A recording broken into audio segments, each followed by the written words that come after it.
하나님 말씀은 신약성경 마태복음 25장 24절에서 30절까지 보도록 하겠습니다. 마태복음 25장 24절에서 30절까지 말씀하실 때 자리에서 일어나 주시기 바랍니다.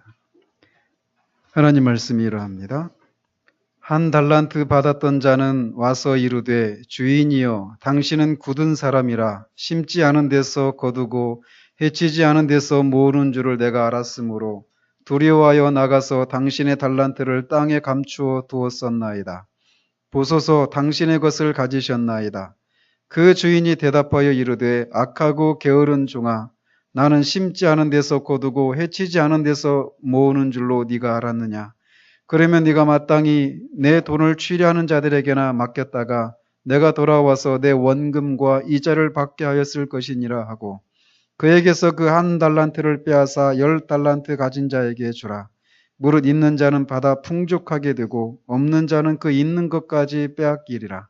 이 무익한 종을 바깥 어두운 데로 내쫓으라. 거기서 슬피 울며 이를 갈리라 하니라. 아멘.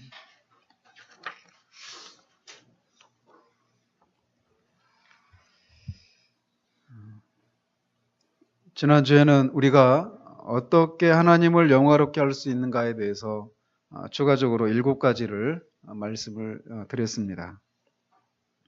하나님의 섭리로 우리에게 주어진 그 모든 환경에 우리가 만족을 누릴 때 그것이 하나님을 영화롭게 할 수 있다라고 말씀을 드렸습니다. 또 우리가 기쁘게 살아가는 것도 하나님을 영화롭게 하는 것이고 또 하나님을 우리가 찬양하는 것을 통해서도 그분을 영화롭게 할 수 있습니다. 또 일상적인 그런 삶을 살아가는 가운데서 하나님을 의뢰할 때 하나님을 영화롭게 할 수 있다라고 말씀을 드렸고 또 우리는 하나님을 위해서 고난당하고 우리가 복음을 인해서 우리 피로서 복음을 확증할 때 하나님을 영화롭게 할 수 있다라고 말씀드렸습니다. 또 우리가 행하는 모든 일에 그 영광을 우리가 취하지 않고 하나님께 돌려드릴 때 하나님을 영화롭게 하는 것이고 마지막으로 우리가 성결한 그런 삶을 살아가는 것을 통해서 거룩한 삶을 살아가는 것을 통해서 하나님을 영화롭게 할 수 있다라고 하는 것을 살폈습니다. 따라서 지금까지 우리가 살펴본 대로 우리 인생의 목적이 이 세상에서 많은 재산을 쌓고 큰 명성과 건강하고 안락한 삶을 살아가는 것에 있지 않다라고 하는 사실을 우리에게 보여주고 있습니다. 그러나 우리가 살고 있는 이 세상을 한번 보시기 바랍니다. 사람들이 무엇을 위해서 살아가고 있는지 한번 보십시오. 그 삶이 다양한 모습을 띠고 있지만 한결같이 사람들이 목적하는 것은 다 이렇게 많은 재산을 쌓고 큰 명성을 얻고 건강하고 안락한 삶을 살아가는 것, 그것을 위해서 그들의 삶을 살아가고 있는 것을 보게 됩니다. 그가 어린아이든지 어른이든지 상관하지 않고 다 그 삶의 그 모든 행동의 동기들을 살펴보면 다 이런 것을 목적으로 두고 있다는 것이죠. 다윗은 시편 17편 14절에서 여호와여 이 세상에 살아있는 동안 그들의 분깃을 받은 사람들에게서 주의 손으로 나를 구하소서. 그들은 주의 재물로 배를 채우고 자녀로 만족하고 그들의 남은 산업을 그들의 어린 아이들에게 물려주는 자녀이다 라고 말을 합니다.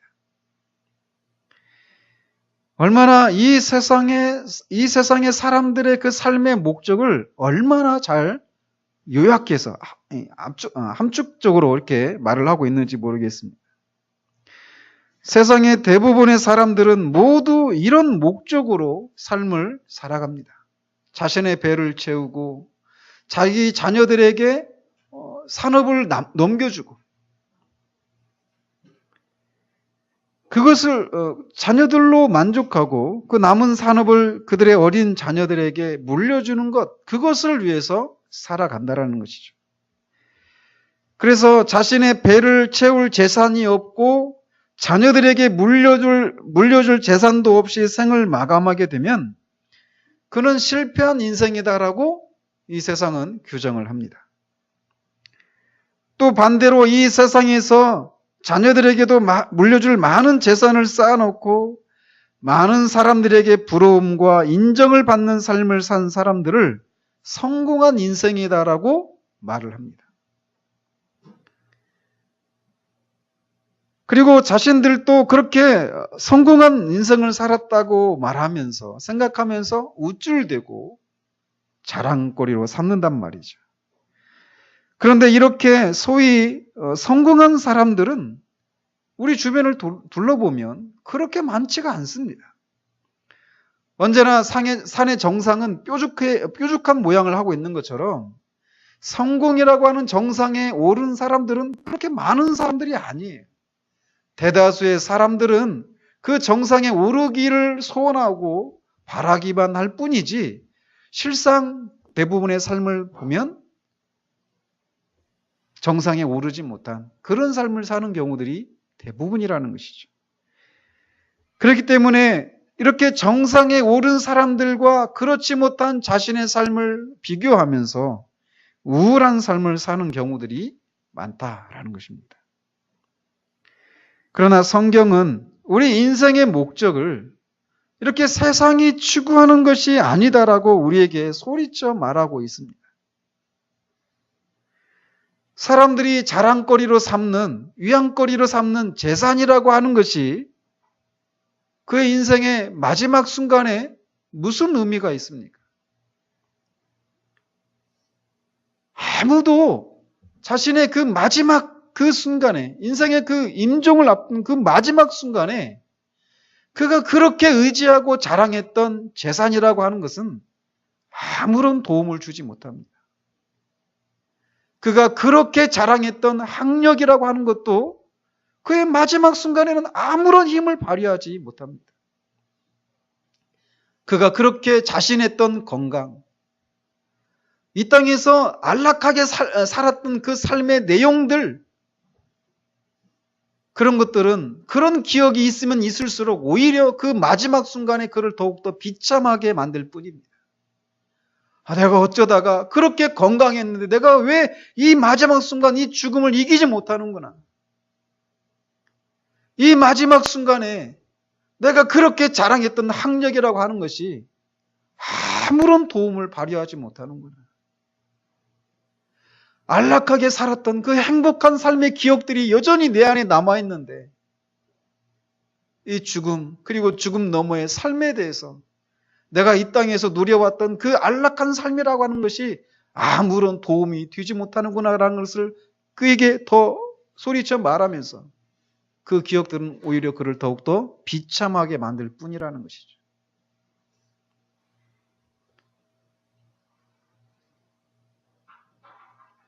그러므로 이 주제를 살피면서 일문답을 살피면서 처음에 말씀드렸던 것처럼 우리의 삶이 다양한 삶의 모습으로 살아가고 있지만 그 삶의 그 목적이 하나님을 영화롭게 하는 것에 걸려있지 않다면 그 모든 삶은 헛되고 헛될 뿐이라는 것이.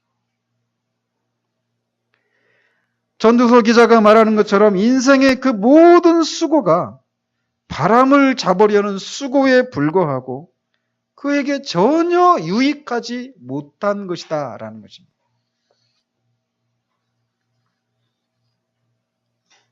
따라서 소위문답 이 제1문답은 아주 짧은 문장으로 구성되어 있지만 우리에게 아주 진지한 삶을 바라보는 그런 아주 진지한 자세를 우리에게 요구하고 있습니다.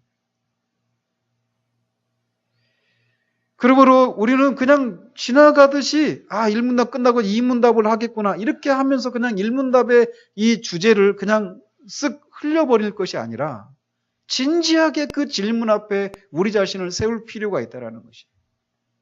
나는 과연 하나님의 영광을 위해서 사는 사람이다라고 말할 수 있는가? 이 질문 앞에 우리는 우리 자신을 세워야 합니다. 언젠가 우리는 이 질문 앞에 서야만 합니다. 그러나 이 질문에 대해서 이 땅에 사는 동안 우리가 답을 아멘으로, 예, 그렇습니다. 내가 하나님을 영화롭게 하고 하나님을 영원히 즐거워하는 것이 내가 살아가는 이유였습니다라고 말할 준비가 안 된 채로 하나님 앞에 서게 된다면 그때는 이미 늦어버렸다는 것이죠. 따라서 이 소요리 문답 제1문답은 다음과 같은 사람들을 책망을 합니다. 먼저는 하나님께 전혀 영광을 돌려드리지 못하는 사람들을 책망합니다. 만약 사람이 하나님께 영광을 돌려드리지 못한다면 그것은 그가 피조된 목적에 맞지 않는 것이. 우스갯소리가 있잖아요. 엄마 칫솔하고 아기 칫솔 이야기. 아시죠? 어느 날 화장실에서 아기 칫솔이 엄마 칫솔한테 물었대요. 엄마, 나 칫솔 맞아? 당연히 너 칫솔이지.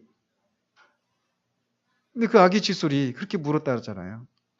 근데 왜 나 신발 빨아? 칫솔은 양치질을 하는 데 써야 되거든요. 근데 그 용도 폐기가 다 돼서 신발을 빨고 있는 거예요. 그런 것처럼 인생의 목적은 하나님을 영화롭게 하는 것에 있습니다.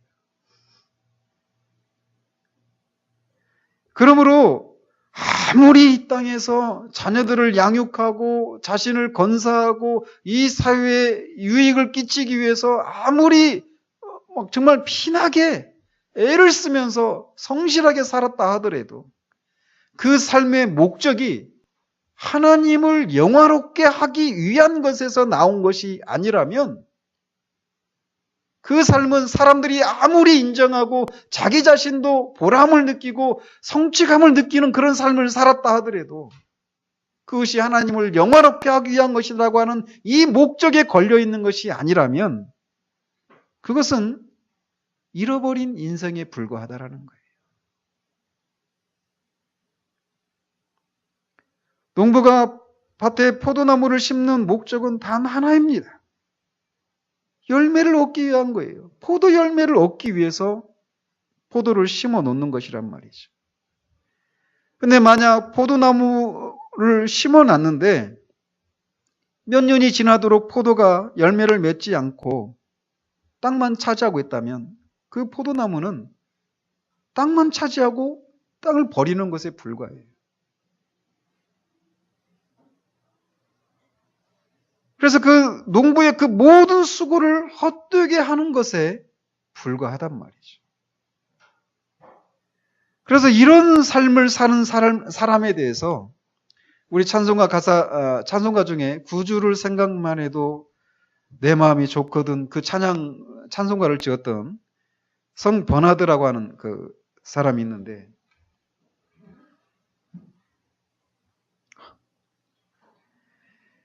이런 삶에 대해서 이렇게 말을 합니다. 죄악되거나 열매 없는 삶이요 무익하게 이 세상에 짐만 지우는 삶이다. 이렇게 규정을 합니다. 하나님이 우리를 이 세상에 나게 하신 목적은 바로 우리를 이 세상에 존재하게 하신 하나님을 지난 2주에 걸쳐서 말씀드린 그런 방식으로 하나님을 영화롭게 하기 위해서 우리를 이 세상에 보내셨다는 것이죠. 하나님은 우리에게 이런 삶을 살아가도록 하기 위해서 우리 모두에게 은사를 주셨습니다. 달란트를 주셨어요.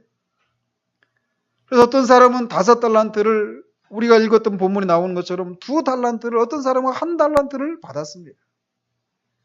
어떤 사람도 은사가 없는 사람은 없어요. 우리 속담에도 있잖아요.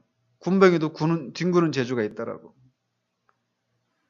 아무리 그가 정신적으로 어림을 겪고 있는 정신박약하라 하더라도 신체가 지체 부자 위에서 자기 마음대로 움직이지 못하는 그래서 사람들이 생각할 때 저 사람은 차라리 저렇게 태어나느니 태어나지 않았던 것이 더 나을 뻔했다라고 하는 그런 사람이라 하더라도 그가 하나님의 형상으로 빚어진 인간이란 그는 하나님을 영화롭게 하기 위해서 필요한 은사를 가지고 태어났습니다.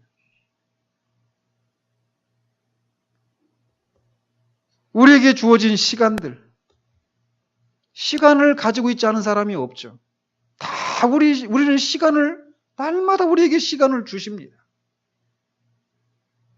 그런 시간들, 재물들, 우리의 재능들, 우리의 건강, 우리가 누리고 있는 가족 관계, 이 모든 것들이 다 하나님을 영화롭게 하기 위해서 하나님이 우리에게 주신 은사들입니다. 따라서 하나님은 우리의 인생을 모두 마친 후에 오늘 본문에 나오는 것처럼 각자의 그 달란트를 가지고 은사를 가지고 어떻게 장사를 했는지를 회개하는 날이 오게 된다라는 것이죠. 달란트 비유에서 우리 주님은 이것에 대해서 분명하게 말씀하셨습니다. 그런데 만약 그날에 우리가 한 달란트 받은 사람처럼 하나님이 주신 은사를 땅에 묻어두고 하나님께 전혀 영광을 돌려드리지 못한 사람으로 드러난다면 그것은 가장 비참하고 슬픈 일이 될 것이라는 거예요. 이 무익한 종을 바깥 어두운 곳에 내어 쫓으라. 이런 얘기를 우리가 듣는다라면 세상에서 우리가 사람들이 인정하는 부러워하는 그런 삶을 살았다 하더라도 우주의 최고 재판관이신 주님이 우리에게 이 무익한 종이라고 우리에게 판단을 내린다라면 그것은 가장 비참한 삶이 되고 말 거라는 것이죠. 우리는 2달란트나 5달란트 받은 사람처럼 비록 남기지는 않았지만 주인의 재산에 손해는 끼치지 않았다고 말했던 1달란트 받은 사람처럼 말하는 사람이 되어서는 안 됩니다. 즉 우리가 비록 하나님의 영광을 위해서 살지는 않았지만 그렇다고 하나님께 불명예를 끼치고 큰 죄를 범하지는 않았습니다 라고 말하는 것으로 충분하지 않다라는 거예요. 우리는 열매를 맺어야 한다는 것이죠. 저는 어제 태어나서 처음으로 김장을 해봤거든요. 그거 되게 힘들대요. 지금 온몸이 막 안 아픈 데가 없어요. 근데 김장을 이렇게 시골에 가면 품앗이라고 하잖아요. 그죠? 그래서 동네 그 사람들이 와서 이렇게 도와주고 그런단 말이죠. 근데 그렇게 김장을 도우러 온 사람이 김장을 하러 와서 가만히 있으면서 김장하는데 그 양념통에다가 뭐 모래를 집어넣거나 배추 절인 걸 막 무너뜨려 가지고 막 흙이 묻게 하거나 그렇게 하지 않았다라고 말하는 것으로 그의 소임을 다한 것이 아닌 것처럼 우리가 이 땅에 사는 삶을 살아가면서 하나님의 영광을 위해서 나는 뭐 한 것은 없지만 그래도 내가 하나님에게 영광을 누를 끼치거나 손해를 끼치지는 않았습니다. 이렇게 말하는 것으로는 충분하지 않다라는 거예요. 우리는 하나님의 영광이라고 하는 열매를 맺어드려야 합니다.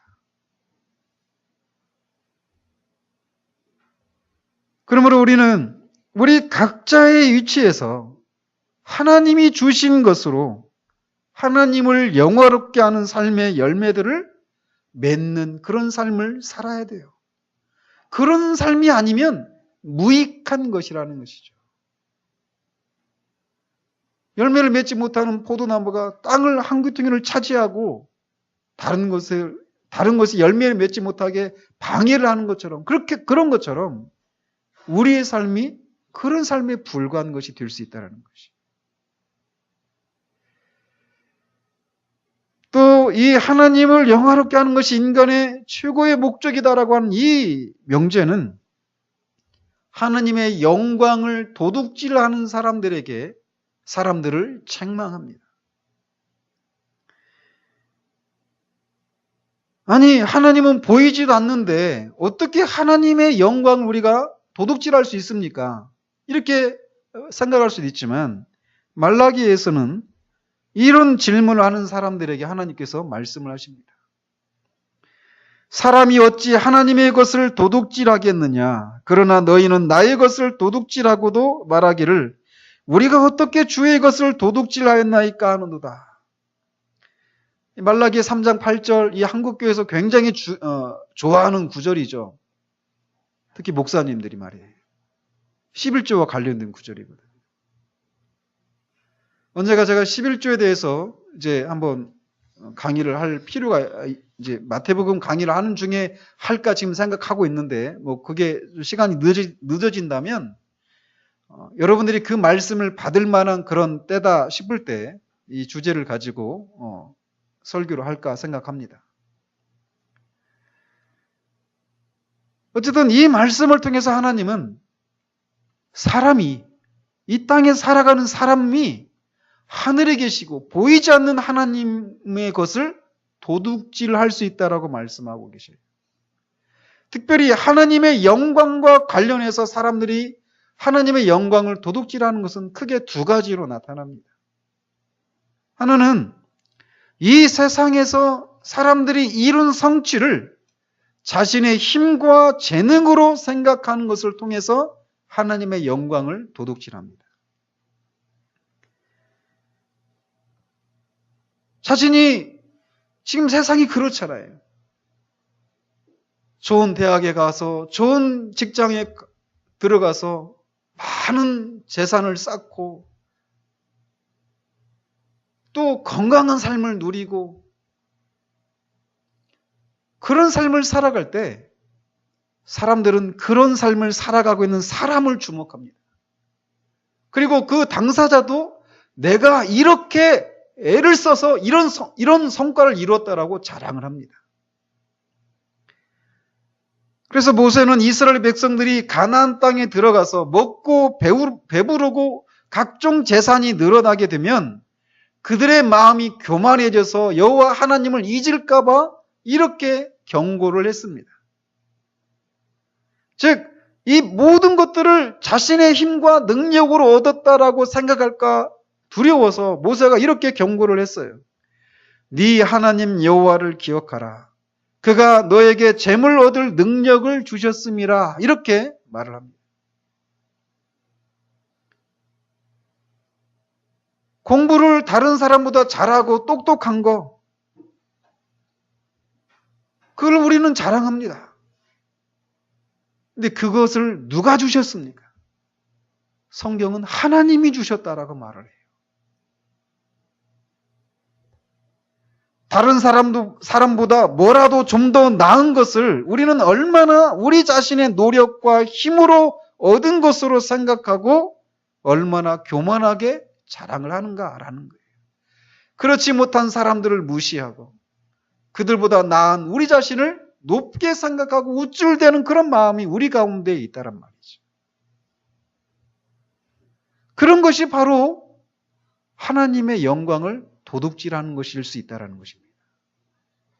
왜요? 우리가 자랑하는 그것들을 하나님이 주셨기 때문에 그렇습니다. 하나님이 그것을 주신 것은 그것으로 좀 더 나은 그 재능을 가지고 그렇지 못한 사람들을 섬기고 하나님을 영화롭게 하도록 하기 위해서 그것을 주셨는데 그것을 가지고 있는 나를 주목하고 마치 그것으로 내가 이런 성과를 이뤘다라고 생각하는 것은 하나님의 영광을 도둑질하는 것이라는 것입니다.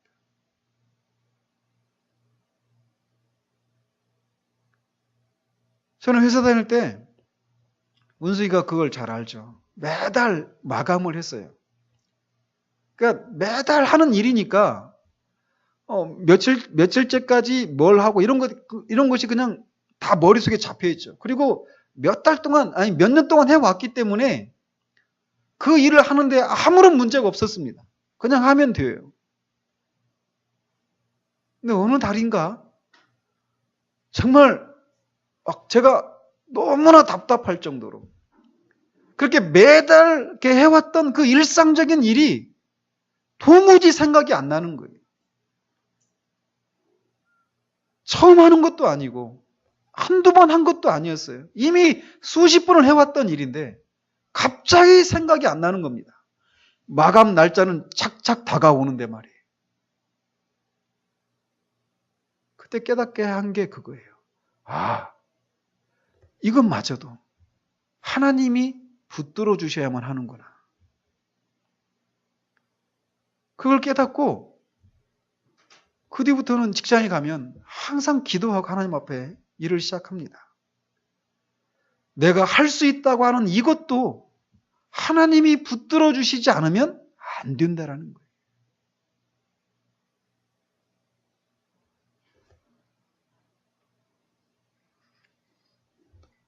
그런데 우리는 얼마나 자주 내가 이것을 했다.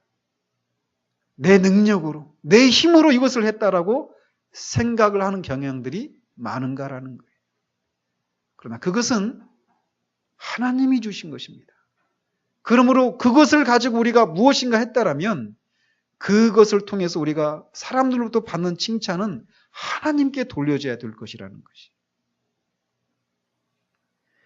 우리는 이렇게 세상적인 일에 성취해서만 하나님의 영광을 도둑질하는 것이 아니라 종교적인 의무와 섬김을 통해서도 하나님의 영광을 도둑질합니다.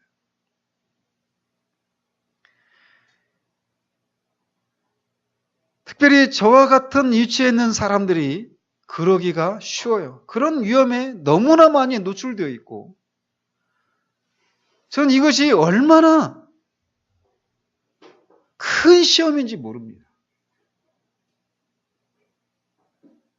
다른 사람들을 섬기는 위치에 있는 사람들에게 이것은 얼마나 큰 시험인지 몰라요.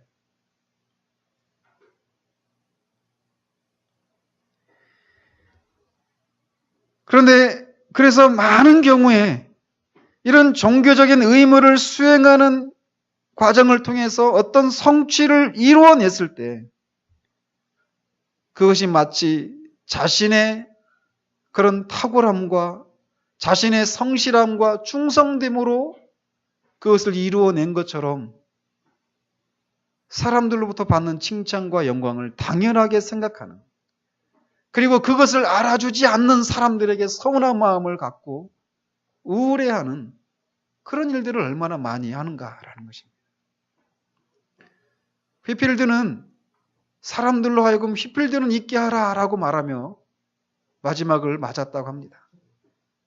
칼빈도 죽을 때 묘비를 세우지 않았다고 그래요.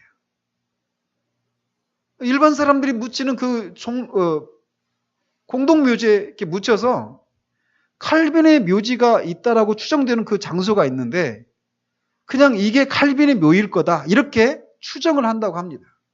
실제 증거는 없어요. 그들은 철저히 자신을 숨기려고 했던 것이죠. 그러나 저같이 영혼을 섬기는 일을 하는 사람들에게는 얼마나 이런 유혹들이 많은가라는 거예요. 그러나 저는 점점 저 자신을 봅니다. 저 자신의 실체를 봐요. 하나님이 우리의 그런 완악함을 그냥 내버려 두신다라면 어떻게 될까? 하나님께서 우리를 붙들어 주셔서 우리에게 긍휼을 베풀어 주시지 않고 우리 마음이 흘러가는 대로 우리를 내버려 두신다라면 저도 장담 못합니다. 아니 저는 할 수가 없다고 생각해요. 무엇을? 여기 있는 것조차도 말이에요. 하나님을 붙드는 것조차도 저는 할 수가 없다고 저는 생각을 해요. 저는 여러분도 마찬가지라고 생각합니다. 하나님이 여러분들을 여러분의 마음에 흘러가는 생각대로 그냥 내버려 두신다라면, 하나님이 분명하게 금하시고 계신 그런 상황 가운데 있는데 그것을 알면서도 마음을 세우고 그냥 계속해서 마음을 세우고 있는 그런 여러분의 상태를 그냥 내버려 두신다라면 우리 어떻게 될까요? 저는 제 자신 안에서 그것을 더 많이 봅니다. 더 저 자신에 대해서 실망이 돼요. 하나님이 붙들어 주시지 않으면 아무것도 할 수가 없습니다. 성취는커녕 그 자리에 있는 것조차 우리는 가능하지 않아요. 그런데 우리는 많은 그런 종교적인 의무들을 통해서 이뤄낸 성취를 우리 자신이 한 것처럼 생각하면서 하나님의 영광을 도둑질한단 말이죠. 이거는 저와 같은 설교자나 목사들만 하는 얘기가 아니에요. 그런 사역자들이 아닌 삶 속에서도 그런 것들이 자리할 수 있단 말이죠.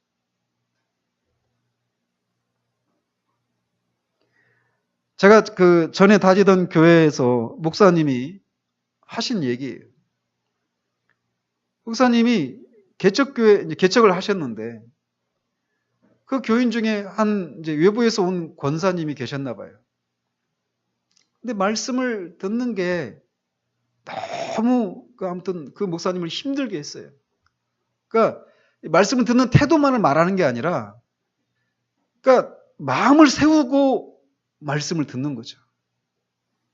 그리고 그 목사님의 그러니까 어떤 일종의 어떤 영적인 그런 저항을 하는 거예요. 그게 다 보이죠. 느껴지죠. 그래서 이제 그거에 대해서 이제 권면을 했나 봐요. 근데 그분 당신이 나가면 교회 재정이 어려울 거다. 이런 얘기 하면서 그 목사님한테 자신을 이렇게 변명하고 하는 그런 얘기를 했더라는 거예요. 그 당시 한 20몇 년 전에 그분이 한 50만 원씩 헌금을 했대요. 얼마나 큰 부분을 차지하고 있습니까? 그런 개척교회 상황에서 말이에요.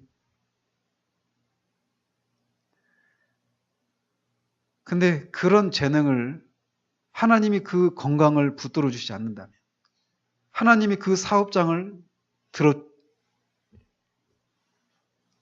주신다면 가능하지가 않은 거예요. 우리는 이런 식으로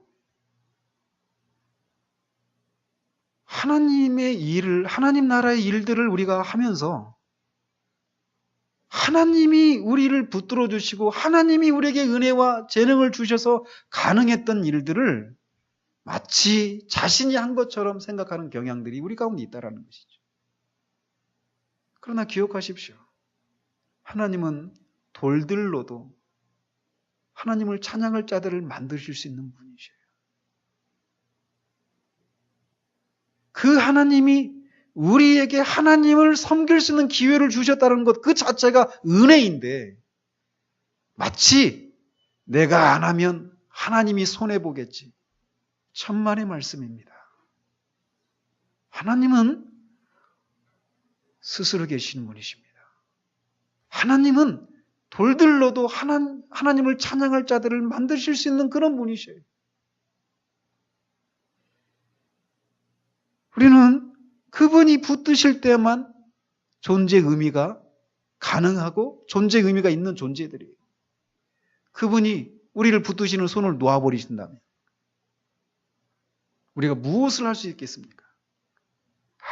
아무것도 못합니다.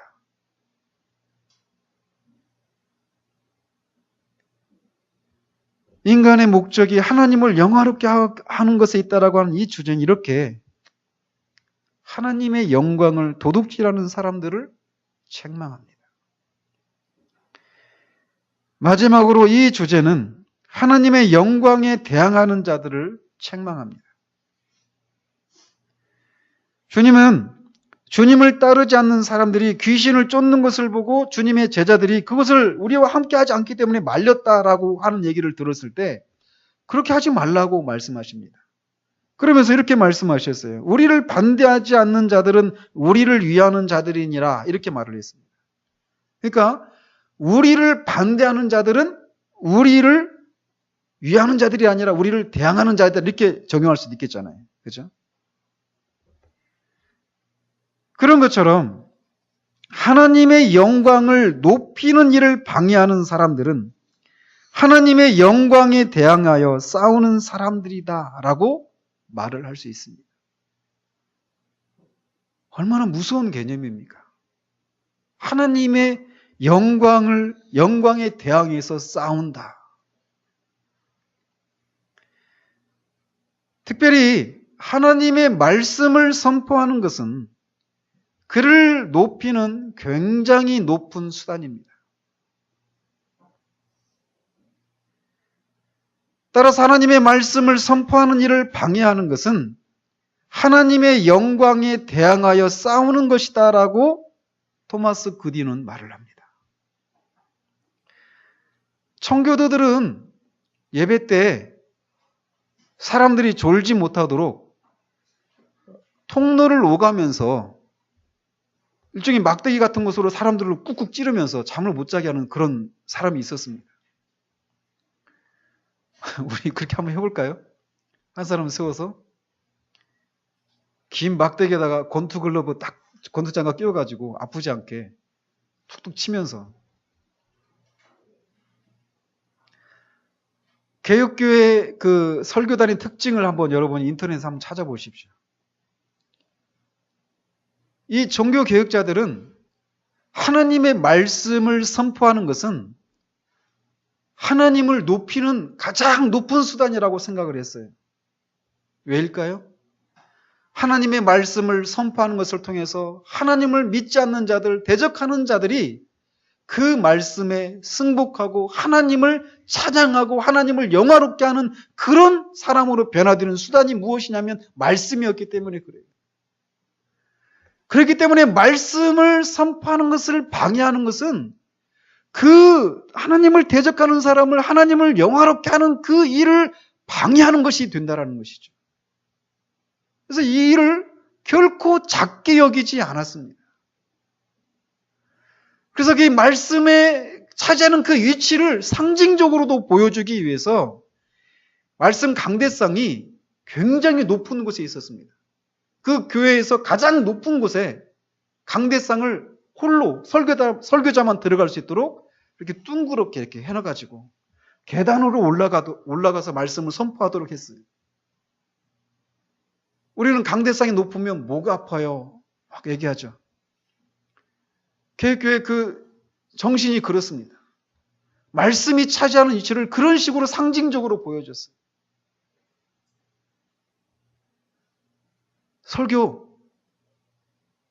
주의 설교가 1시간 반이고 적용이 이제 1시간 반 지나면 적용하기 시작합니다. 그렇게 해볼까요? 다 떠나갈 겁니다.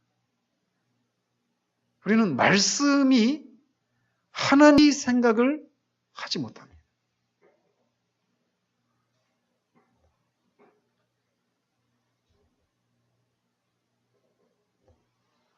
그러므로 설교를 방해하는 이런 행위는 블레셋 사람들이 이삭을 쫓아내고 아브라함이 팠던 당시의 그 우물을 오물로 메꾸는 것과 같은 그런 행위가 될 수 있어요.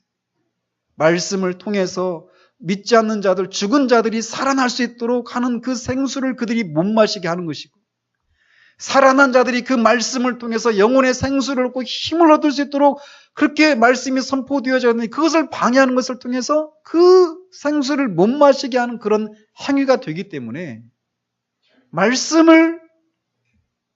선포를 방해하는 이런 청교도들은, 종교개혁자들은 아주 강도 높게 주님은 바리새인들에게 그들이 지식의 열쇠를 가지고 자신도 들어가지 않고 들어가려고 하는 자들도 못 들어가게 하는 사람들이다라고 말을 합니다. 말씀에 대한 태도 우리는 살펴봐야 돼요. 이게 설교자에게 대한 태도가 아니라는 것을 기억하셔야 돼요. 그러면 우리는 각자의 위치에서 하나님이 주신 은사들을 사용해서 하나님을 영화롭게 하기를 위해서 힘을 써야 합니다.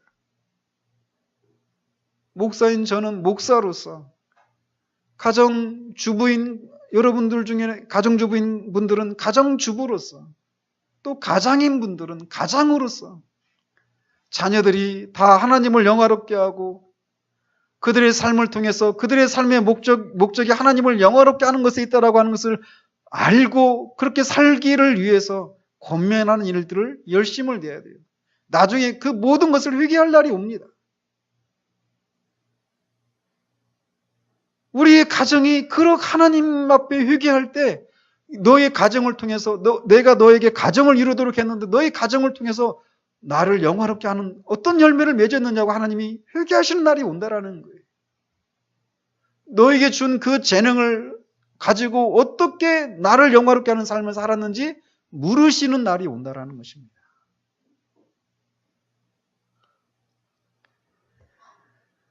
학생으로는 학생으로서, 직장을 다니시는 분은 직장인으로서 각자의 자리에서 하나님을 영화롭게 하기 위한 삶을 살아야 한다라는 거예요.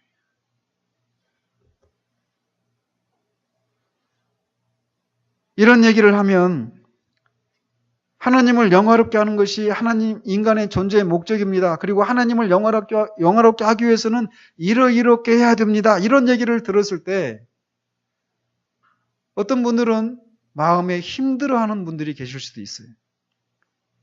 목사님, 그렇게 사는 게 맞지요. 그렇게 살아야 합니다. 저도 동의를 합니다.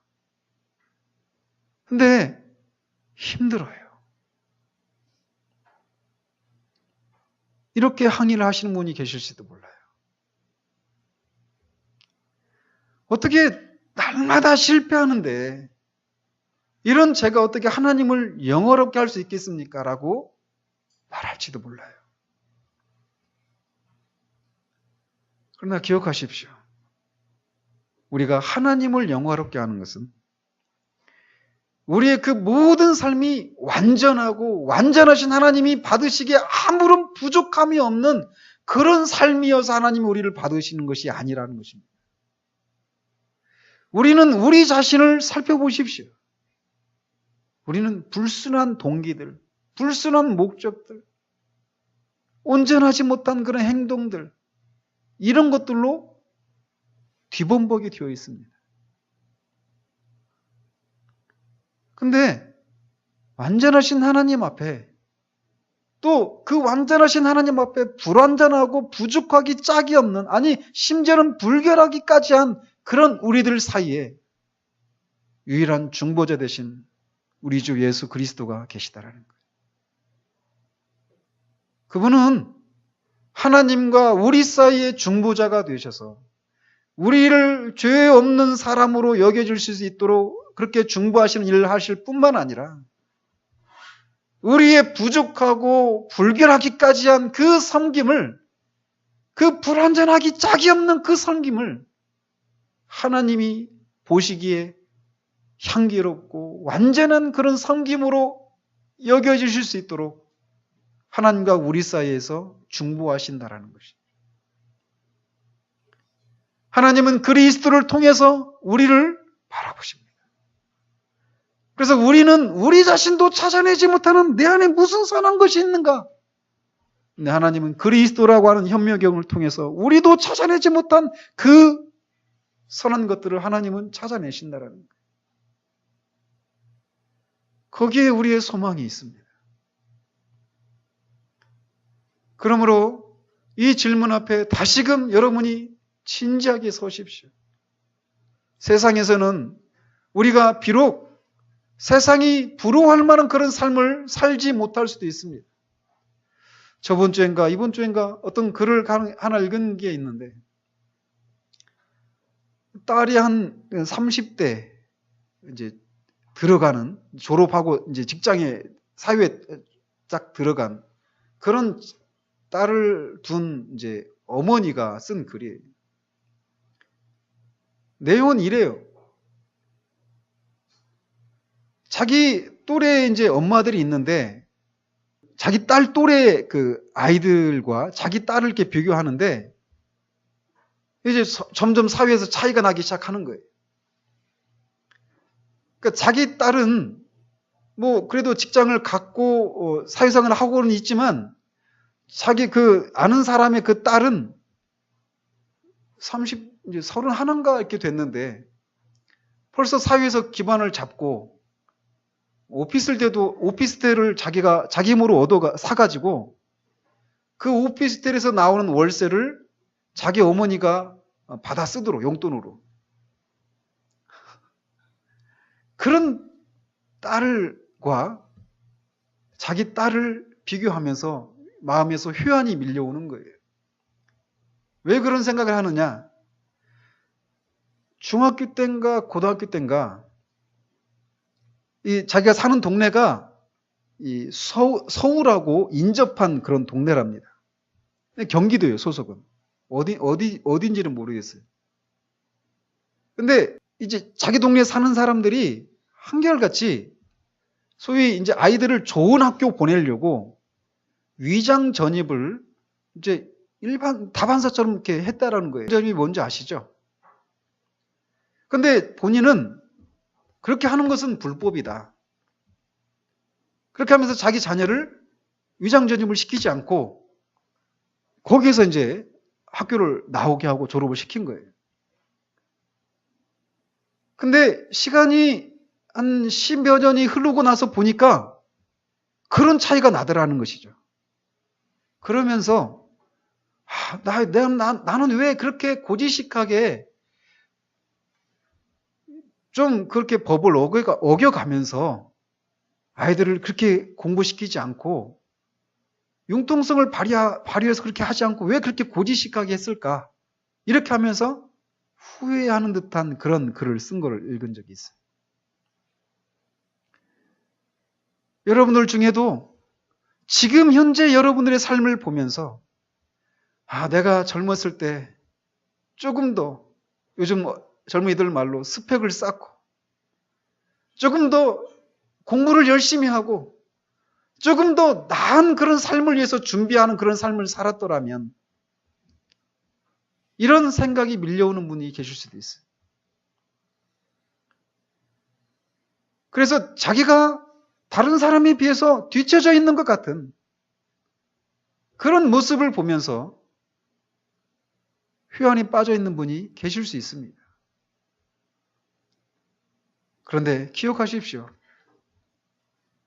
인생의 승부는 임종시의 결정이 나는 거예요. 우리가 죽어서 하나님 앞에 설 때 우리 인생의 성공 여부는 그때 결정이 나는 겁니다. 지금 20대, 30대, 40대, 50대, 60대, 70대, 80대 이 땅을 살아가는 동안 비록 다른 사람들에 비해서 어느 찬송가 가사처럼 꽃처럼 향기 나는 그런 삶이 아니어서 다른 사람들이 흠모할 만한 그런 삶이 아니라 하더라도 우리의 삶이 하나님을 영화롭게 하기 위한 그런 몸부림이었다라고 말할 수 있다라면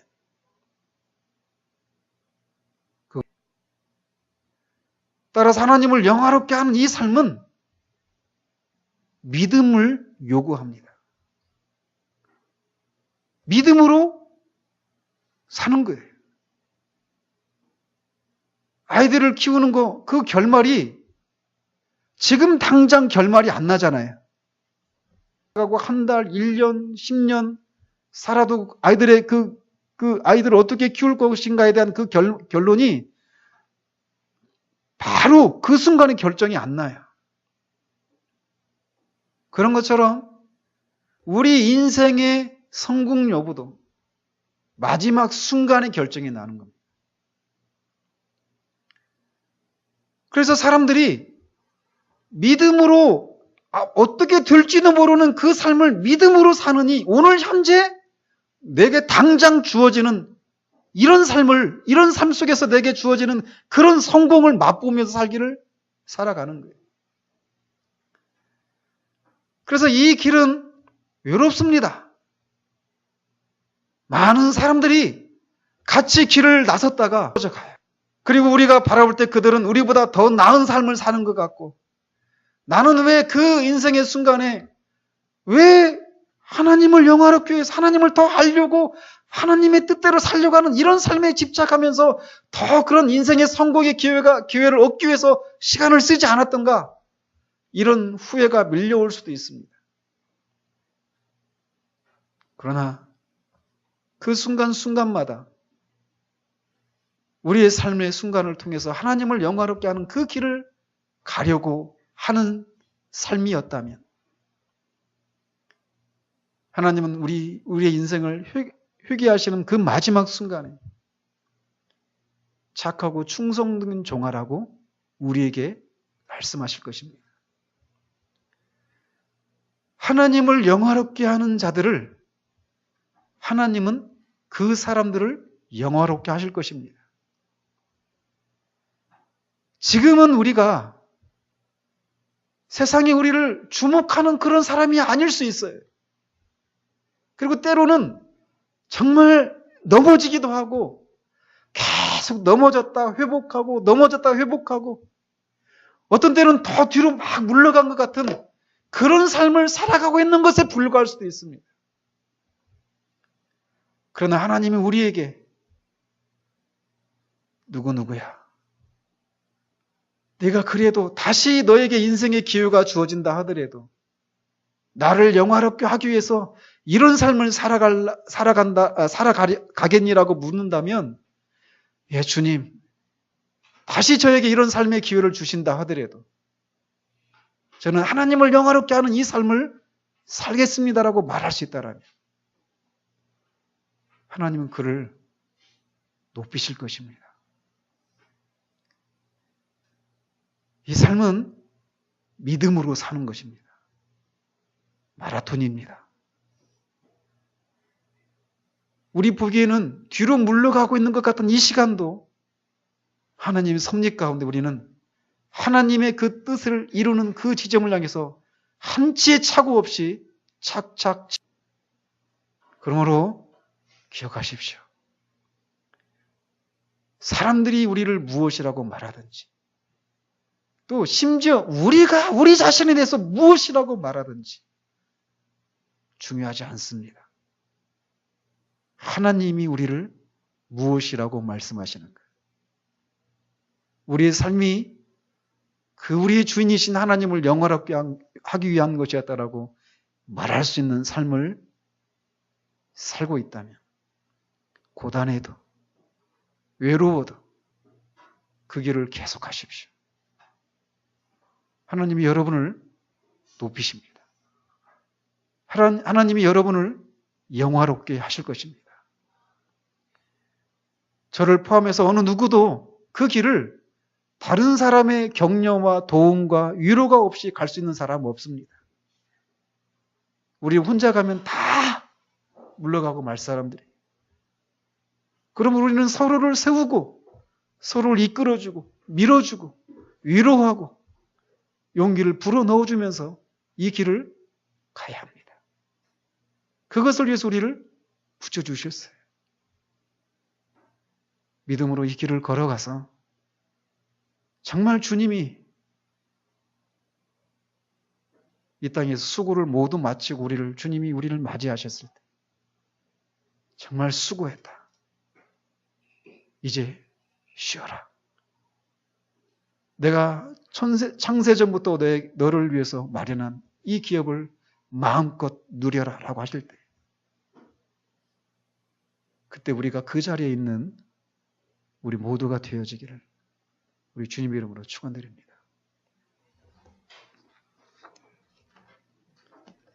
하나님 아버지, 인간의 존재의 목적은 하나님을 영화롭게 하고 하나님을 즐거워하는 것에 있습니다. 하나님 아버지, 우리 모두가 이 대답이 우리 자신의 대답이 되어지는 사람이 되어지기를 소원합니다. 세상이 추구하는 것들을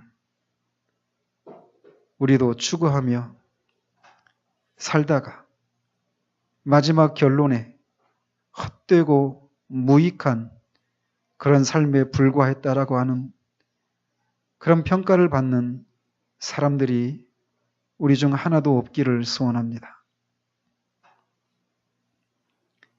이 땅을 살아가며 우리가 하나님을 영화롭게 하기 위해서 때로는 넘어지고 때로는 우리보다 앞서가는 사람들을 보면서 우리 자신이 초라하게 느껴지고 외로움을 느낄 때 우리 앞에 살았던 많은 믿음의 사람들을 하나님이 어떻게 영화롭게 하시고 높이셨는가를 바라보며 믿음으로 이 길을 가는데 주저하지 않는 우리 모두 되어줄 수 있도록 주님 도우시옵소서. 이 길을 누구의 도움도 없이 대장부처럼 용기 있게 걸어갈 수 있는 사람이 아무도 없음을 기억하고 서로 모이기를 힘쓰고 위로하고 격려하고 이끌어주고 밀어주면서 이 길을 걸어가는 우리 모두 될 수 있도록 주님 도와주시옵소서. 그래서 마지막에 주님이 우리를 품으시고 우리의 수고를 인정하시고 우리를 위로하실 때 정말 그 자리에 우리 모두가 있어서 정말 아무런 막힘이 없이 더 이상 민도 회한도 없이 하나님을 우리 주님을 마음껏 찬양할 수 있는 그런 우리 모두 될 수 있도록 주님 도우시기를 원합니다. 예수 그리스도 이름으로 기도합니다. 아멘.